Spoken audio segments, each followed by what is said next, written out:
Gloire au Seigneur. Ah, ça fait tellement du bien d'être au milieu de la famille de Dieu. Amen.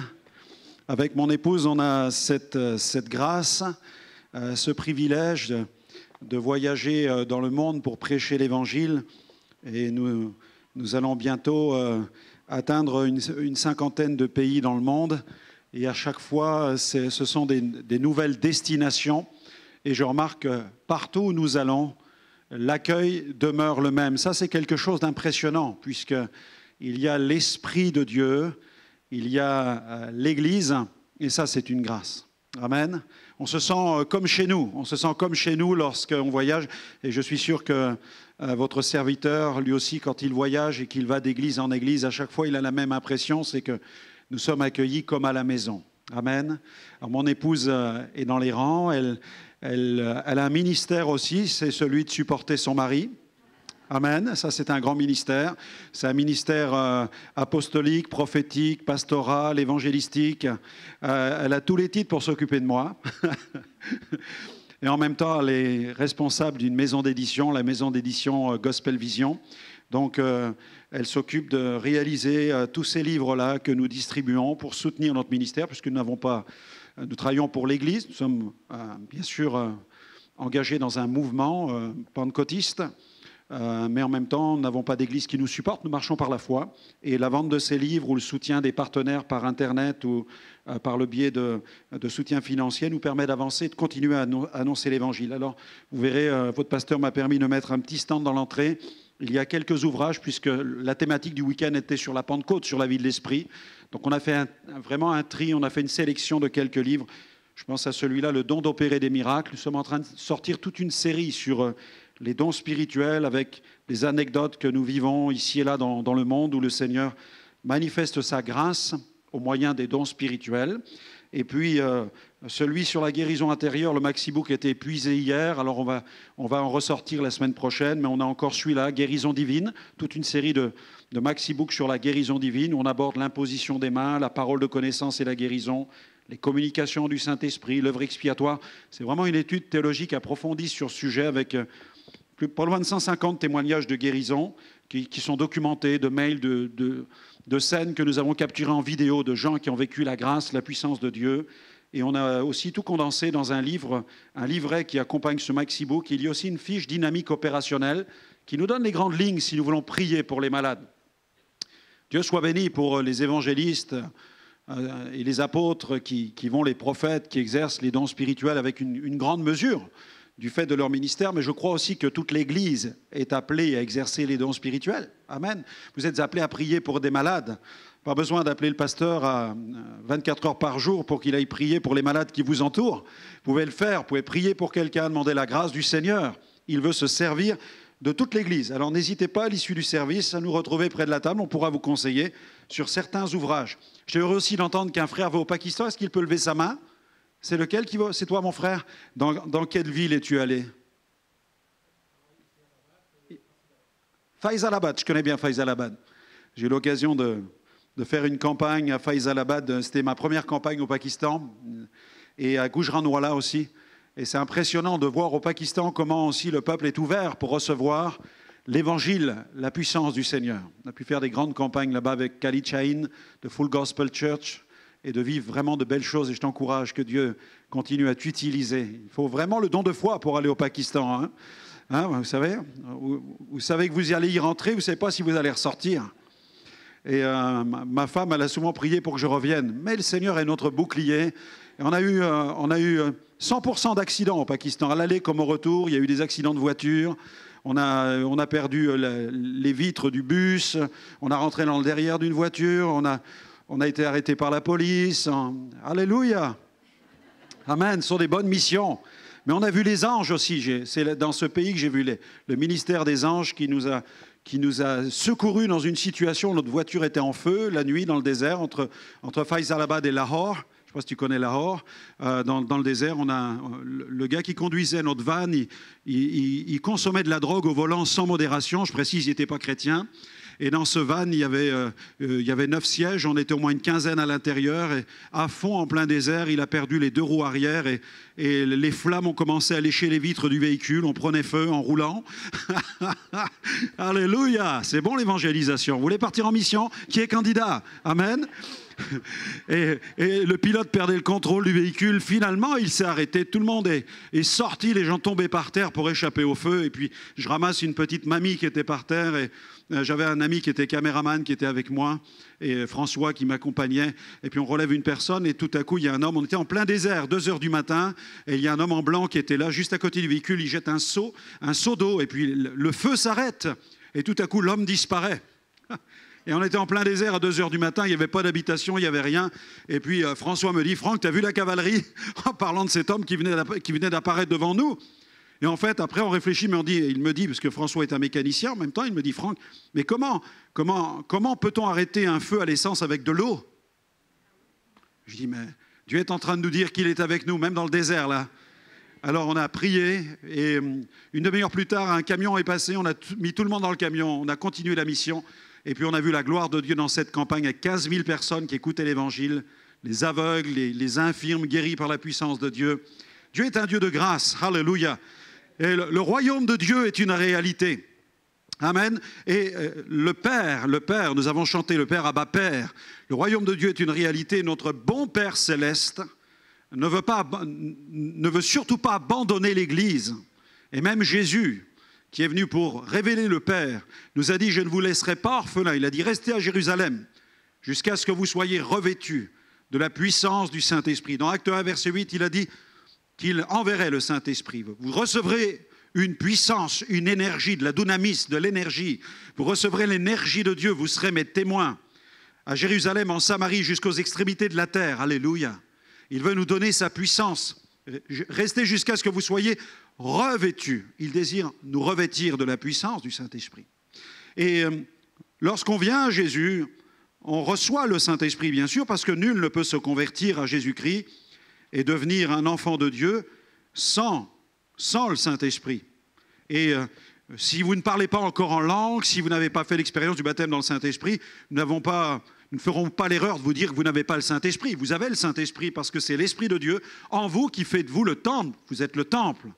Mais le Seigneur désire que vous alliez plus loin. L'onction qui est en vous, le Seigneur désire qu'elle vienne sur vous.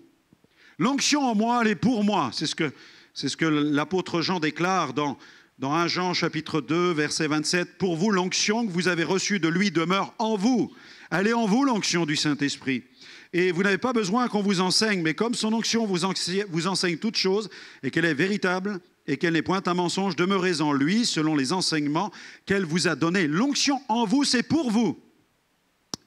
L'onction en moi, c'est pour moi. Mais l'onction sur moi, c'est pour les autres. Alléluia.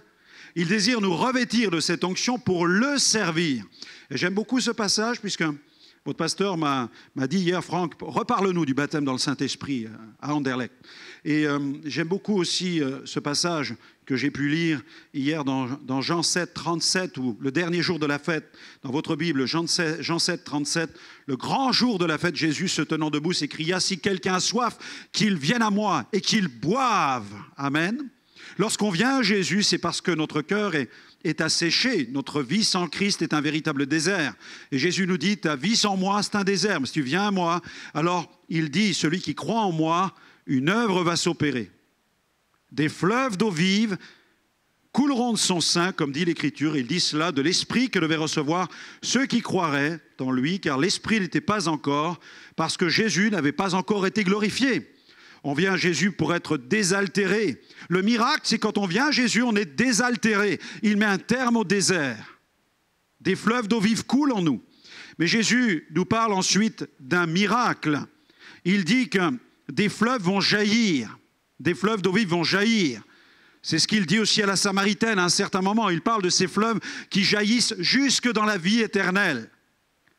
Lorsque je reçois Jésus, je suis désaltéré. Et lorsque Jésus vit en moi, je deviens des fontaines. Je deviens des fleuves d'eau vive. Et je peux désaltérer les autres. Alléluia.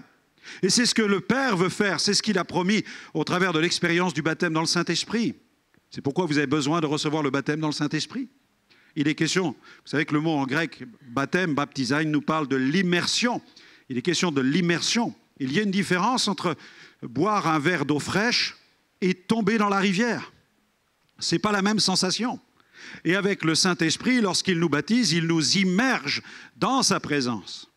Et c'est un nouveau paradigme véritablement. C'est une ère nouvelle, c'est une nouvelle saison, c'est une nouvelle dispensation dans laquelle le Seigneur désire nous faire entrer. Et dans Ésaïe chapitre 28, verset 11, il y a vraiment une parole prophétique qui résonne ensuite dans le Nouveau Testament, où il est dit « C'est par un peuple au langage barbare que je parlerai à ce peuple. C'est par un peuple au langage barbare que je parlerai aux nations. » Lorsque nous sommes baptisés dans le Saint-Esprit et que l'Esprit vient, sont des nouvelles langues. Jésus a dit « Celui qui croit en moi, voici les miracles accompagneront ceux qui auront cru en mon nom. Ils chasseront des démons, ils parleront de nouvelles langues. » Ce sont de nouvelles langues. Parfois, ces langues peuvent être prophétiques. Vous savez, l'expression des langues, elle touche différents domaines à l'extraordinaire. Parce que Paul dit « Celui qui parle en langue ne parle pas aux hommes, mais à Dieu, car c'est en esprit qu'il dit des mystères. » 1 Corinthiens 14, versets 1 à 2. Il dit des mystères, c'est mystérieux. N'essayez pas de vous écouter quand vous parlez en langue ou de vous enregistrer pour y décoder du grec, de l'hébreu ou je ne sais quelle langue. C'est mystérieux, c'est miraculeux, c'est mystérieux. Mon esprit, mon intelligence demeure stérile, mais mon esprit est en prière. C'est inintelligible, mais ça n'est pas dénué de sens. Ça a une signification sur le plan spirituel. C'est mon esprit qui prie et qui loue Dieu. C'est mystérieux. Mais dans certaines circonstances, ces langues peuvent devenir véritablement prophétiques, comme le jour de la Pentecôte, où ceux qui parlèrent en langue parlèrent dans des langues qui étaient connues par ceux qui les écoutaient. Eh bien, les missionnaires ont vécu cette expérience. Et sans aller pour autant en mission, on peut vivre aussi cette expérience des langues prophétiques. J'étais dans l'Est de la France il y a quelques mois, à Verdun, et dans le cadre du culte, le Saint-Esprit visite l'auditoire. Plusieurs sont baptisés dans le Saint-Esprit. Et puis, il y avait sur le devant de l'estrade un frère, un Africain de grande taille qui louait le Seigneur en langue. Et il y avait aussi ce matin-là un homme qui était de passage qui habite la ville d'Amiens, dans le nord de la France. Cet homme-là, ce matin-là, cherchait une église pour avoir un culte. Il est venu. Et il n'était pas baptisé dans le Saint-Esprit, il s'avance sur le devant et parmi tous ceux qui étaient sur le devant de l'estrade, il cherchait le baptême dans le Saint-Esprit. L'Esprit de Dieu est tombé sur lui, il s'est mis à louer le Seigneur en langue. Et le frère togolais qui louait le Seigneur en langue s'est retourné tout à coup parce qu'il pensait avoir derrière lui un compatriote. Et en fait, celui qui était derrière lui était en train de louer Dieu en togolais. Alléluia! Et il était complètement bouleversé parce qu'il a pris la parole. Il dit, mais cet homme est en train de louer dans un dialecte togolais. Il est en train de dire, dans sa langue, il parle d'un homme qui est à terre, qui est complètement terrassé et qui est en train de louer l'Éternel, de s'accrocher à Dieu. Et Dieu est en sa main pour le délivrer de son épreuve. Waouh! Essayez d'apprendre cela même. Essayez d'apprendre cela en togolais. Vous allez voir le temps que vous allez mettre pour pouvoir annoncer une telle parole. Mais quand c'est sous l'onction du Saint-Esprit. Il y a quelques mois, dans un autre culte, une personne a été visitée par le Saint-Esprit. On a eu 40 personnes baptisées de l'Esprit dans le culte. Et une personne d'origine chinoise a dit, mais elle est en train de parler en chinois. Une autre était en train de louer Dieu en chinois. Là, les langues sont prophétiques. Il y a cette dimension prophétique des langues dans certaines circonstances. Et dans certains cas, dans un culte, il y a le don des langues publiques qui va être suivi d'une interprétation pour l'édification commune. C'est une prière qui va être suivie d'une interprétation. Et là, c'est aussi une grâce dans le culte des prières en langue qui tout à coup sont interprétées et l'Église en reçoit l'instruction et l'édification. Et ce qui crée un désir, une envie de louer Dieu, d'adorer le Seigneur, c'est poussé par l'Esprit. C'est extraordinaire. C'est pourquoi il nous faut recevoir les dons du Saint-Esprit. Et en ce qui concerne ces manifestations, dès que je me suis converti, j'ai été libéré de la puissance des démons, puisqu'à la maison, c'était un contexte familial assez chaotique avec des parents qui parlaient de divorcer, le cabinet de consultation de ma mère qui pratiquait la voyance et moi-même qui apprenais le spiritisme avec elle, la parapsychologie, la télékinésie. Et mon frère qui, lui, avait quitté la maison, qui passait son temps dans les boîtes de nuit à consommer de la drogue, à consommer de l'alcool, qui se disputait violemment avec mon père. C'était vraiment... Et ma petite sœur de 6 ans qui était possédée, elle voyait des cadavres couchés sur son lit la nuit, elle poussait des hurlements. Le matin, quand elle se levait, ce n'était pas pour jouer à la poupée, mais pratiquer le spiritisme. C'était l'enfer dans cette famille. Et merci mon frère, t'es gentil. T'aurais pas plutôt un café? Non, je rigole. C'est gentil de ta part. Voilà, donc à la maison, c'était vraiment exécrable. Mais quand l'Évangile est entré, nous avons commencé à voir la puissance de Dieu.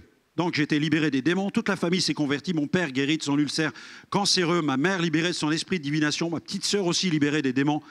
Mes parents se réconcilient, mon frère écoute l'Évangile. En une semaine, il est libéré de la drogue, de l'alcool, toute la famille se convertit et ça se répand vraiment. Mais on est propulsé immédiatement dans un ministère d'évangélisation, puisque ma mère avait des centaines de clients. Imaginez le lundi qui a suivi, les gens venaient encore à la porte. Et les gens sonnaient, bonjour Madame Alexandre, ça serait pour une séance de divination. Et ma mère venait de se convertir. Alors elle disait, eh bien entrez, entrez. Et elle leur disait, je vais vous parler de votre avenir. Et elle ouvrait la Bible et elle leur disait, si vous continuez à pratiquer l'occultisme, vous irez en enfer, mais si vous convertissez à Jésus, vous serez sauvés. Alléluia. Et moi, j'étais tout juste sauvé de mes péchés, libéré de mes démons. Et souvent, ma mère me disait, bien, écoute, fais patienter la dame, je vais préparer du café. Et ma mère filait dans la cuisine, et moi je disais, t'en as de bonnes, toi? Je sais pas comment faire, je savais pas comment évangéliser. Et je me souviens d'une de ces dames qui était là dans la salle dans l'ex-salle de consultation. Il n'y avait plus de boules de cristal, on avait brûlé les livres de sorcellerie, c'était vide de chez vide. Et la dame était là en train de regarder partout. Et moi je me demandais ce que je faisais là. Ma mère me disait, fais patienter cette dame, je reviens avec du café, on va lui parler du Seigneur. Et je me souviens, cette dame était à côté de moi, et je me disais, mais qu'est-ce que je peux lui dire? Et tout à coup, il y a cette phrase qui vient, pose-lui cette question, Madame, connaissez-vous Jésus? Bon, je dis, ça, je peux faire. Je reçois cette parole, je dis, Madame, est-ce que je peux me permettre une question? Et la dame me regarde, me dit, oui, jeune homme, qu'est-ce qu'il y a? Je dis, Madame, connaissez-vous Jésus? Et là, bam, elle tombe par terre. Et les démons se manifestent. Je crie, maman, dépêche-toi! Et ma mère arrive dans la salle à manger. Et combien de fois nous avons vécu la puissance de Dieu comme cela? Mais mes amis, je n'étais pas encore baptisé du Saint-Esprit. Et quelqu'un pourrait dire, mais pasteur, je ne comprends pas, vous nous dites que nous avons besoin du baptême dans le Saint-Esprit, mais visiblement, vous aviez des manifestations surnaturelles qui se produisaient sans pour autant que vous soyez baptisé dans le Saint-Esprit.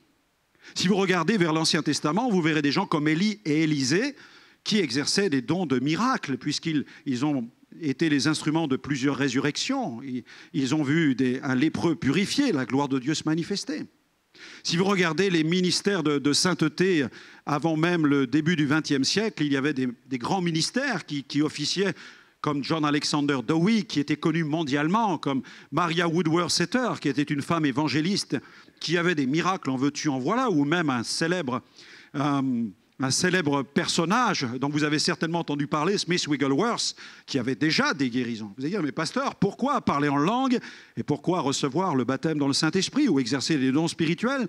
Puisque Dieu est Dieu, il s'appelle Adonai Rapha, il peut guérir les malades, il peut faire des œuvres extraordinaires. Pourquoi? Eh bien, tout simplement parce qu'il y a plus. C'est ce que disait Smith Wigglesworth. Il était dans les mouvements de sainteté, il est allé chez les frères, chez les méthodistes, à l'armée du salut, et à chaque fois, il quittait ces mouvements et il sortait en claquant la porte en disant « mais il y a plus, il doit y avoir plus quelque part ». Et c'est en 1907, à l'âge de 47 ans, qu'il reçoit le baptême dans le Saint-Esprit, alors qu'une femme prie pour lui. Et il dit qu'à partir de ce moment, son expérience avec le Saint-Esprit a été véritablement un coup d'accélérateur dans son ministère qui l'a conduit jusque dans le monde pour prêcher l'Évangile. C'est un coup d'accélérateur, le baptême dans le Saint-Esprit. Parce que c'est vraiment une dynamique spirituelle dans laquelle le Seigneur nous permet d'entrer. Souvent, j'emploie le terme d'extension. Oui, Élie a vécu des miracles. Oui, Élisée a vécu des miracles lui aussi.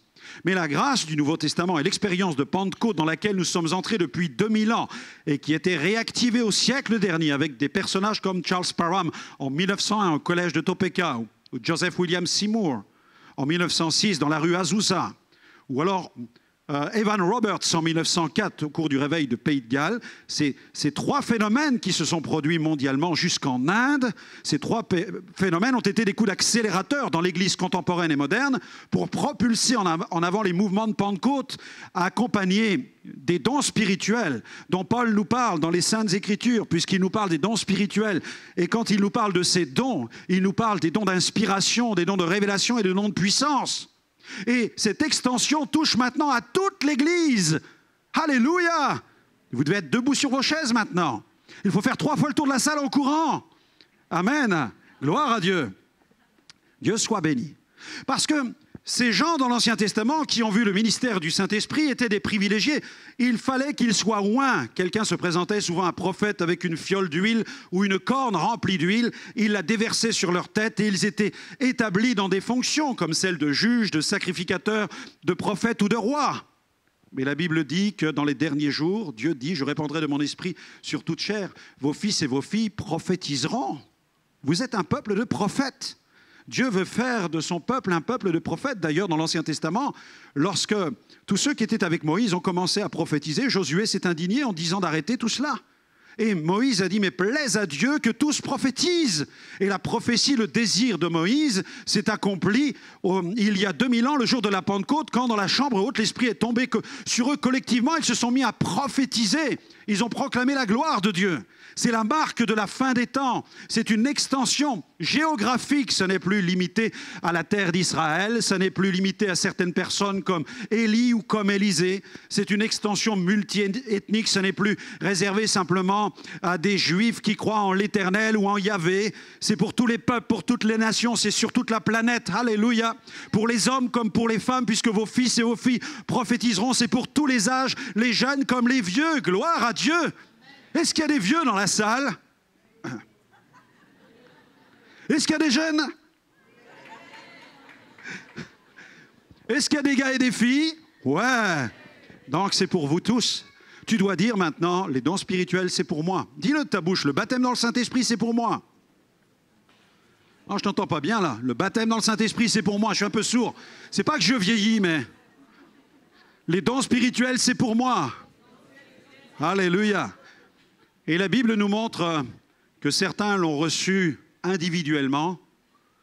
La Bible dit dans Acte 2, 37, « Car la promesse est pour vous, pour tous ceux que le Seigneur appellera en aussi grand nombre qu'il les appellera, pour tous ceux qui sont au loin. Repentez-vous, que chacun de vous soit baptisé au nom de Jésus-Christ pour le pardon de vos péchés. Vous recevrez le don du Saint-Esprit. » Chacun de vous, dit le texte. Chacun de vous.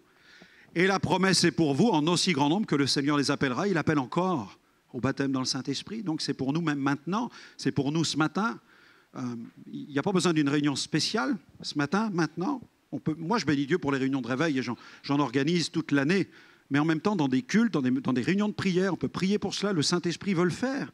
Il veut le faire. C'est à nous vraiment d'être ouverts pour cela, d'être open pour recevoir le baptême dans le Saint-Esprit.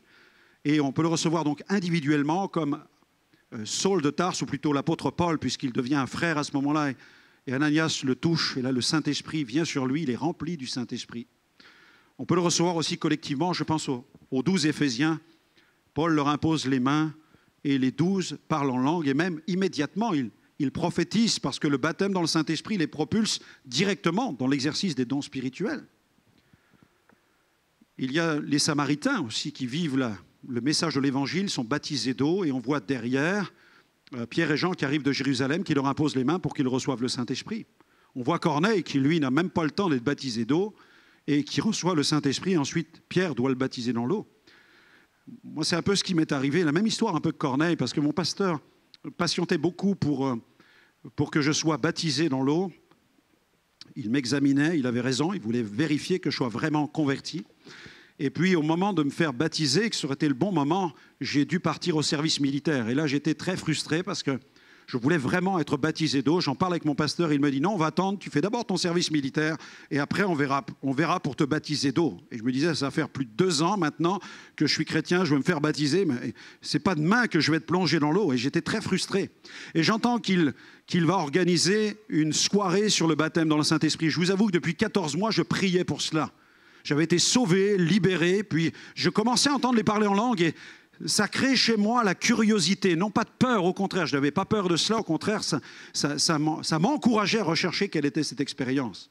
Et j'ai commencé à voir dans la librairie qu'il y avait quelques livres sur la question et j'ai commencé à lire des livres sur le baptême dans le Saint-Esprit. J'ai lu Smith Wigglesworth sur le baptême de l'esprit et les dons spirituels. J'ai commencé à lire Howard Carter, les discussions de Howard Carter sur les dons spirituels, Harold Orton, il y avait Donald G., etc., bien des orateurs qui avaient écrit, qui avaient consigné la doctrine pentecôtiste. Et je lisais ces choses et j'intégrais la doctrine, mais il me manquait quelque chose, l'expérience. On peut tout connaître sur les dons spirituels, mais si on ne les vit pas. Et le but des dons spirituels, ce n'est pas que nous connaissions, je dirais sur le bout des doigts, la doctrine pentecôtiste, mais c'est que nous puissions la vivre.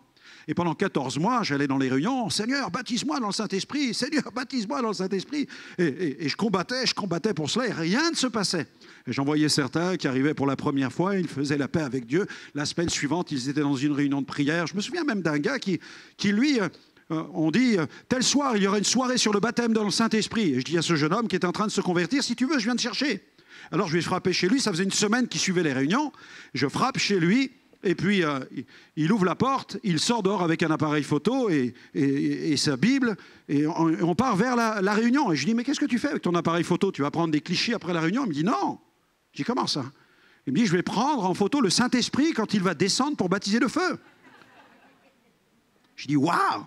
Quand j'ai pensé à ça, je me dis, ce gars-là, il a vraiment la foi. Je dis, mais t'as pas besoin. Je dis, laisse ton appareil photo chez toi, tu vas pas voir les. Il s'attendait à voir la colombe descendre comme ça, le gars. Il avait vraiment cette foi-là, une foi d'enfant. Mais il a très vite reçu le baptême dans le Saint-Esprit. Mais moi, je ne le recevais pas. Et ce soir-là, c'était la veille le soir où je prenais mon train pour aller au service militaire en Allemagne. Mon train était à minuit, la réunion était à 20h. Et je sais que le pasteur, souvent, il faisait une réunion de 20h jusqu'à 21h45, 21h40, il se levait, il prenait ses annonces et puis la réunion se terminait. Et moi, j'étais là pendant toute la réunion, je vous assure, il y a eu les chants, il y a eu sa prédication, j'écoutais rien. J'ai dit, Seigneur, je vais être baptisé de l'Esprit, je vais être baptisé de l'Esprit. Il ne veut pas me baptiser d'eau, je vais prendre mon train à minuit, je vais partir en Allemagne pendant une année. J'ai rien, j'ai pas de marque de toi. J'ai pas fait une alliance publique et je parle pas en langue, j'ai rien. Seigneur, tu nous montres dans ta parole que Corneille a reçu le Saint-Esprit avant d'être baptisé d'eau. Je luttais avec Dieu. Et rien ne se passait. Et je vois à 21h40 le pasteur qui bouge, qui fouille dans la mallette, qui sort les annonces. Et je dis, non, Seigneur, c'est pas possible. Et finalement, vous savez ce que j'ai dit? J'ai dit, Seigneur, fais comme tu veux. C'était plus la performance. Ça a été un véritable abandon. Je me suis abandonné au Seigneur. Et là, bam! Ça m'est tombé dessus. Je me suis écrasé sur ma chaise. Et là, je suis parti en adoration, en célébration. Je louais le Seigneur en d'autres langues pendant plus d'une demi-heure. J'étais rempli de la présence du Saint-Esprit. Et je me souviens, à minuit, quand je suis monté dans le train, je ne savais plus trop où j'habitais. J'avais ma valise, j'ai trouvé un compartiment. Il y avait toutes sortes de bidasses, des militaires qui avaient consommé un petit peu trop de vin. Il y avait des parachutistes qui faisaient toute la ligne du Grand Est avec les trains permissionnaires. C'était une ambiance épouvantable. Et j'allais vivre cela pendant plus d'une année. J'étais là dans mon compartiment, je me suis allongé sur une banquette et je parlais encore en langue, mais tellement fort, quand les paras ont ouvert la porte, ils ont entendu ce gars bizarre qui parlait en d'autres langues, ils ont fermé le compartiment, se sont sauvés dans le couloir et les gens poussaient les cris dans le couloir en disant, il y a un fou qui est là. Mais c'était la présence du Saint-Esprit, alléluia. Il veut nous remplir, nous baptiser du Saint-Esprit et de feu. Amen. Et nous allons prier pour cela ce matin parce que nous voulons vraiment que le Seigneur vous accorde cette promesse. Et il veut le faire aussi, il le fait collectivement, comme dans la chambre haute. Et j'aime beaucoup ces temps où on prend le temps devant Dieu avec la musique, où on dispose notre cœur à recevoir le Saint-Esprit. Et j'ai vu ce genre d'expérience dans pas mal d'endroits ces derniers mois. Il y a vraiment eu un coup d'accélérateur en francophonie sur le baptême de l'Esprit. Et partout où je vais, je prêche sur ce sujet parce que je crois qu'il y a une intention divine. Il y a vraiment une volonté de Dieu d'équiper la francophonie en ce moment d'une manière vraiment surnaturelle et spéciale pour les temps que la francophonie va vivre. Il est urgent que nous soyons remplis et baptisés de feu pour faire face à aux situations que nous allons traverser dans l'avenir. Et nous ne pouvons pas faire face à ces choses sans la puissance de Dieu. On ne peut pas faire l'œuvre de Dieu sans la puissance de Dieu. Et le Seigneur désire nous le donner.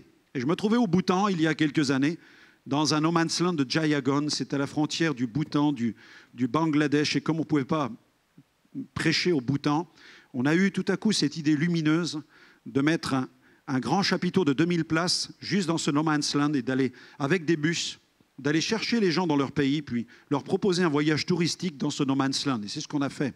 Et on a fait fonctionner nos contacts avec l'église souterraine.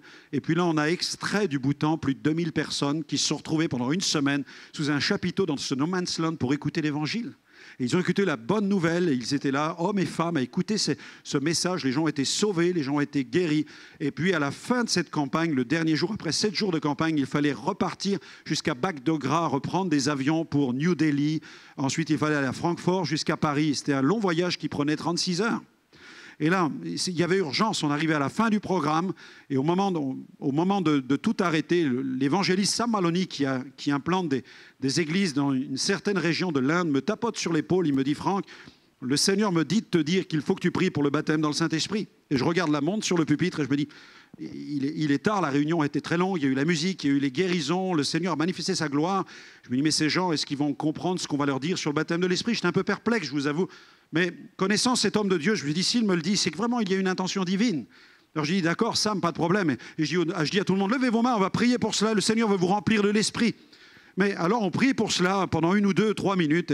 Et Sam revient derrière moi, il me tape sur l'épaule, il me dit, non, Franck. Il me dit, non, le Seigneur me dit de te dire, tu dois leur imposer les mains. Et là, je le regarde, je dis, quoi, leur imposer les mains? Je dis, Sam, tu n'as pas réfléchi, ils sont 2000. Tu me vois imposer les mains à 2000 personnes. Je dis, l'avion est manqué, l'avion est raté. Et ma femme ne va pas me revoir dans les prochains jours. Et le Seigneur me dit, tu dois leur imposer les mains. Tu dois lever ta main et leur imposer les mains. Alors je descends de l'estrade, je m'exécute, j'obéis à ce qu'il me dit parce que je pense que s'il le dit avec une telle insistance, il y a la pensée de Dieu, je descends en bas, je me tiens après l'estrade parce qu'il y avait eu des pluies diluviennes, il y avait de l'eau partout, c'était vraiment difficile. Et là, sans organiser quoi que ce soit, il lance l'appel. Et là, je me dis, je vais me retrouver maintenant avec 2000 personnes qui vont venir contre moi, avec lesquelles je vais devoir prier. Je ne sais pas comment on va régler cette affaire-là. Et là, les gens commencent à venir, ils font 1 pas, 2 pas vers moi. Et là, je commence à lever ma main pour prier pour la première personne. Et au moment où je fais cela, tout à coup, le Saint-Esprit tombe sur 2000 personnes. Et mes amis, on a été le témoin à plusieurs ministères. Nous avons été les témoins de cette effusion qui est extraordinaire, où pendant plus d'1 heure, tous ces boutanais étaient remplis de la puissance de Dieu. C'était le Seigneur qui l'avait fait. Il nous avait demandé d'obéir. Il a dit, vous imposerez les mains. Et on n'a même pas eu le temps de le faire, que le Saint-Esprit l'a fait. Alléluia. Comme Paul à Éphèse, il a imposé les mains et le Saint-Esprit est entré en action. Mais le Seigneur a dit, moi je vais faire l'extension maintenant. Vous obéissez à ma parole, mais moi je vais faire l'extension. Il fait vraiment une extension, c'est géographique, c'est universel, c'est multiethnique. C'est une extension de puissance avec chaque chrétien qui aujourd'hui peut expérimenter l'inspiration, il peut expérimenter la révélation et la puissance. Quand on est baptisé du Saint-Esprit, on passe... On entre, c'est une fenêtre ouverte sur l'univers des dons spirituels. Et la plupart des docteurs en théologie pentecôtiste ont souvent classé les dons spirituels en plusieurs catégories. On parle de dons d'inspiration ou dons vocaux, les dons vocaux. Dedans, on va y trouver la prophétie, le don des langues en public et son interprétation, 3 dons spirituels. Ensuite, on va trouver les dons de révélation avec la parole de sagesse, la parole de connaissance et le don de discernement des esprits. Et puis on trouve une 3e catégorie qui touche à la puissance, comme le don de foi, le don d'opérer des miracles et des dons de guérison. Mais souvent, nous avons la fâcheuse tendance à saucissonner le ministère du Saint-Esprit en divisant vraiment ces dons spirituels comme s'ils n'étaient que des dons que nous n'allons exercer qu'épisodiquement, un par un. Mais je crois que Dieu désire libérer sa puissance dans la mesure où l'Église accepte, comme Ananias, de quitter sa zone de confort. Et lorsque nous quittons la zone de confort, alors là, nous vivons la puissance de Dieu dans une plus grande mesure. Je conçois que lorsque nous sommes dans l'Église et que nous recevons un don d'inspiration, nous donnons une parole. Mais lorsque nous quittons la zone de confort pour évangéliser, nous vivons la puissance de Dieu dans une plus grande mesure. Je pense à Ananias, regardez dans Acte 9, ce passage est très parlant, où nous voyons cet homme qui va vivre cette manifestation du ministère du Saint-Esprit. Et c'est vrai que lui, quand il l'a vécu, il n'était pas conscient que le Saint-Esprit était en train d'agir au travers de lui. Mais ça n'est que de façon rétrospective, quand Luc a écrit les Actes des Apôtres, eh bien que ces choses ont été consignées, qu'ensuite on a pu découvrir que cet homme avait été animé du Saint-Esprit. Si nous quittons notre zone de confort, parce que nous aimons ceux qui sont autour de nous, nous allons vivre la puissance de Dieu. Parce que l'apôtre Paul nous enseigne une voie par excellence. Dans 1 Corinthiens 13, il dit que si nous n'avons pas l'amour, on peut avoir reçu tous les dons spirituels, cela ne sert de rien. Si tu n'aimes pas tes frères et sœurs, comment vas-tu exercer les dons spirituels? Comment vas-tu donner une parole de sagesse, une parole de connaissance ou une prophétie dans l'Église si tu as plein d'histoires, si tu te disputes, si tu es en querelle avec les membres de l'Assemblée? Comment allons-nous exercer les dons de guérison avec la compassion du Christ, avec l'amour du Père dans le monde si nous n'aimons pas les gens? Si nous n'aimons pas les Arabes, si nous n'aimons pas les Noirs, si nous n'aimons pas les Blancs ou je ne sais pas, si nous avons plein de préjugés à l'égard des autres, comment allons-nous manifester l'amour de Dieu? Nous ne pourrons pas vivre les dons spirituels. Et Paul nous donne une voie par excellence, c'est l'amour. Et visiblement, la Bible dit au sujet d'Ananias, « Or, il y avait à Damas un disciple nommé Ananias » dans Acte 9, verset 10. Le Seigneur lui dit dans une vision, « Ananias », il répondit, me voici.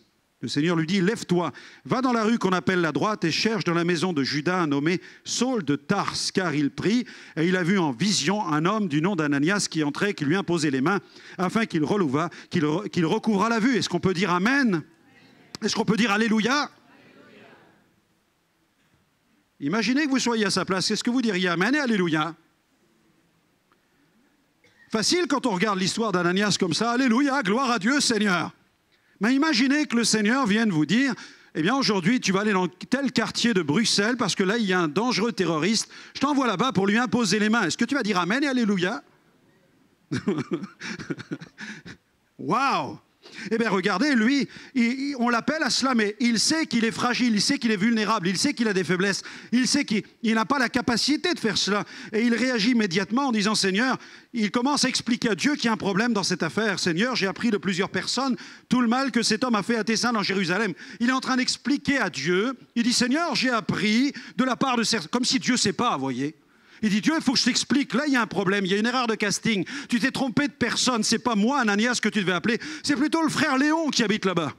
Va le chercher lui, mais pas moi, il y a une erreur là. Mais le Seigneur lui dit, va. Regardez, le Seigneur va le fortifier, parce que la Bible dit que la foi vient de ce qu'on entend. Et souvent Dieu se sert de sa parole pour nous parler, et quand Dieu nous parle, alors sa parole fait jaillir un don spirituel qui s'appelle le don de foi. Parce que je peux vous assurer que pour aller imposer les mains à un tel bonhomme comme celui qui s'appelle Saul de Tarse, il fallait une foi spéciale. Il fallait une foi spéciale. La Bible dit, le Seigneur dit, va, car cet homme est un instrument que j'ai choisi pour porter mon nom devant les nations, devant les rois, devant les fils d'Israël. Je lui montrerai tout ce qu'il doit souffrir pour mon nom. Le texte dit, verset 17, Ananias partit. Et quand j'ai lu ce passage, tout à coup dans mon cœur est venue cette pensée du don de foi. Tout à coup, cette parole va faire jaillir chez lui le don de foi. Ananias partit et conduit par le Saint-Esprit, il arrive à l'endroit où se trouve Saul. Et là, la Bible dit, il lui imposa les mains et il lui dit, Saul, mon frère, Saul, mon frère. Quand il dit Saul, mon frère, il nous faut y voir ici un autre don spirituel. Je sais que lorsque des frères de couleur, des noirs rencontrent des noirs, des jaunes rencontrent des jaunes, des verts rencontrent des verts, souvent ils disent hey, « mon frère, comment ça va ?» Quand des blancs rencontrent des blancs, ils se disent rien d'habitude. Mais bon, Saul, mon frère, mais quand ils disent cela, comprenez bien mes amis, vous qui avez l'habitude, quand vous voyez peut-être un ami nord-africain, vous dites hey, « mon frère, comment ça va ?» Non, quand il dit Saul, mon frère, il n'est pas en train d'avoir un langage qui touche au domaine culturel, à des liens communautaires. Ici, c'est spirituel. Il sait que l'homme qui est en face de lui, auquel il dit « Saul, mon frère », il sait que cet homme a prié, que Dieu lui a parlé, que Dieu a un plan pour lui. « Saul, mon frère, je suis comme toi. On est de l'église de Jésus-Christ. Alléluia !» Et pour qu'il puisse affirmer cela, c'est qu'il a le don de discernement. Il a discerné que cet homme est vraiment visité par Dieu, que cet homme est en train d'être transformé par la puissance du Saint-Esprit. Et le Saint-Esprit continue. Et vous avez vu en quelques instants le don de foi, le don de discernement des esprits. Et il continue, et il parle à Saul, il lui dit « Saul, mon frère, le Seigneur Jésus qui t'est apparu sur le chemin de Damas. » Comment le sait-il? Comment peut-il le savoir? Par le don de la parole de connaissance. Le don de la parole de connaissance est un fragment de la connaissance infinie de Dieu. Le don qui t'est apparu sur le chemin de Damas m'a envoyé vers toi pour que tu es là. Le don spirituel est en train de basculer vers une parole de sagesse. Il m'a envoyé vers toi pour que tu sois rempli.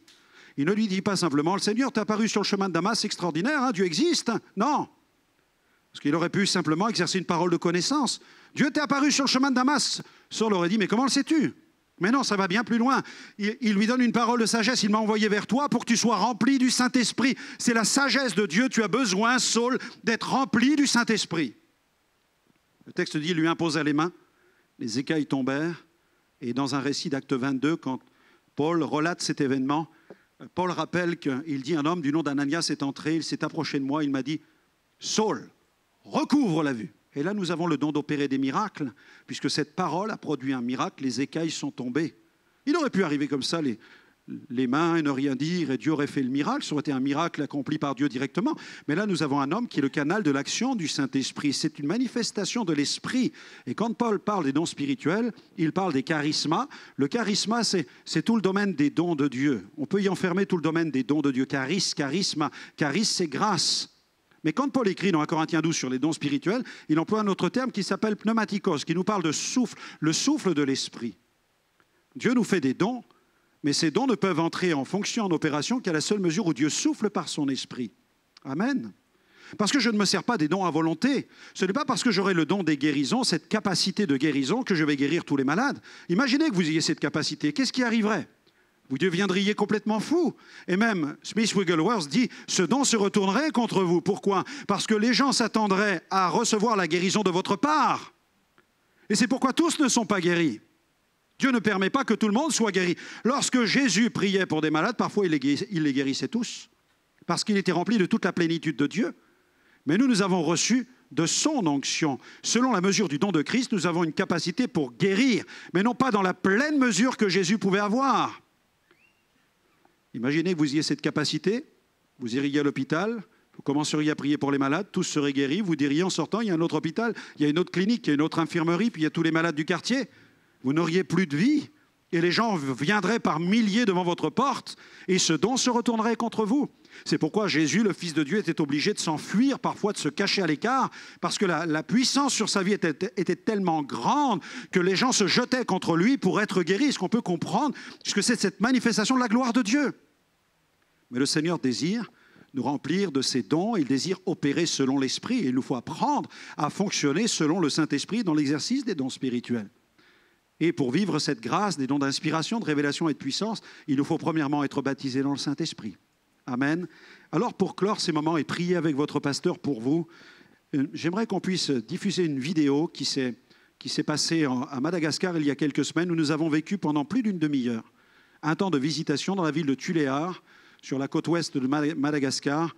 C'était un temps merveilleux où le Saint-Esprit a baptisé de feu. Peut-être que vous auriez aimé être là le jour de la Pentecôte où les 120 dans la chambre haute ont été baptisés de feu. Qui aurait aimé être là et voir ça? C'est merveilleux, hein? Dieu soit béni quand on vit des temps comme cela. Eh bien, Dieu le fait encore aujourd'hui. Et là, à Madagascar, à Tuléar, nous avons vécu un tel temps. Alors, je vais demander à la technique, s'ils veulent bien, envoyer la vidéo avec le son. Ça va arriver, je crois.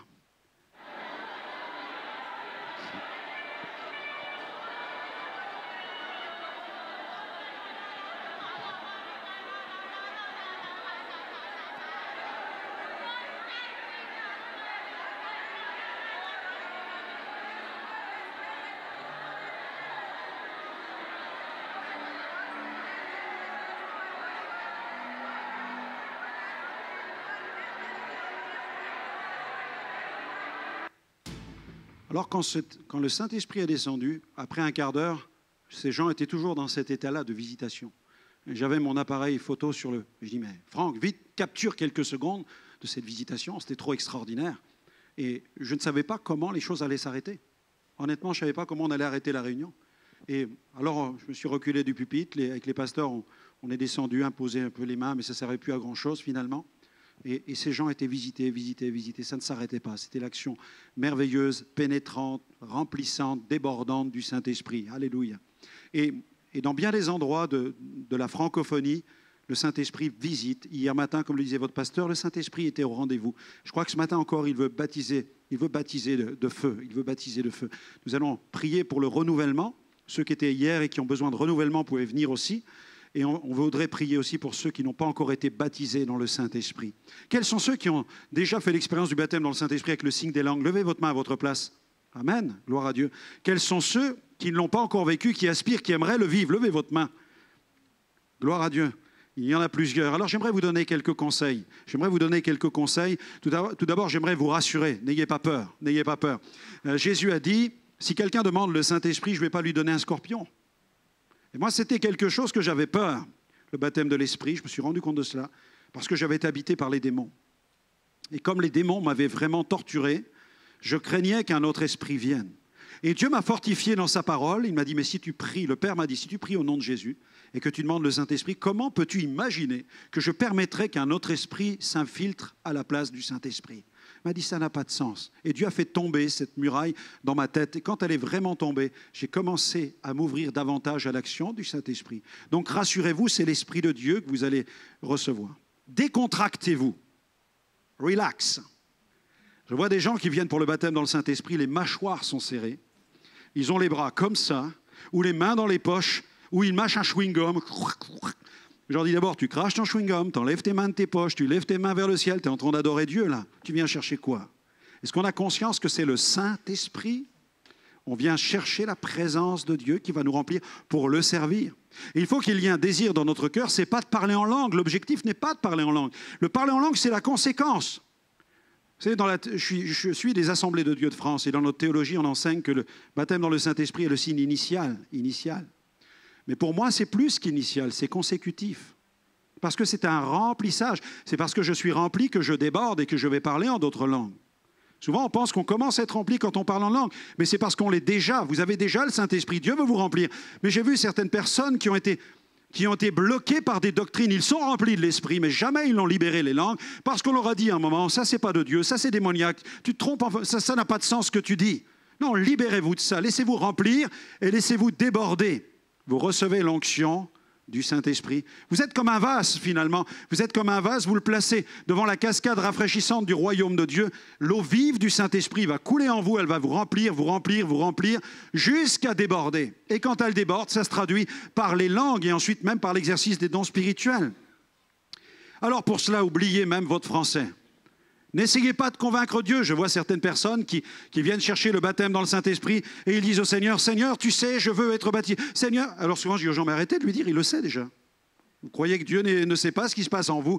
Il sait déjà que vous avez besoin du... Maintenant, l'attitude à avoir, ce n'est pas de chercher à convaincre Dieu, mais c'est de recevoir ce que Dieu est convaincu de vous donner. Ne demandez plus ce que Dieu a déjà décidé de vous donner. La foi vous amène dans cette position de dire maintenant, je reçois le baptême dans le Saint-Esprit. Oubliez donc votre langue maternelle, laissez-vous remplir, abandonnez-vous au Saint-Esprit. Votre cœur désire simplement la plénitude et là, le Saint-Esprit va vous remplir et vous allez parler en d'autres langues. Si vous commencez à balbutier, ne faites pas. Laissez. Si votre langue commence à vibrer, laissez-la. C'est par un peuple aux lèvres balbutiantes que je parlerai à ces nations. Et la langue va se développer. Au début, je balbutiais, mais fortement, j'étais rempli, j'étais bouillant, j'étais plein de feu, je balbutiais.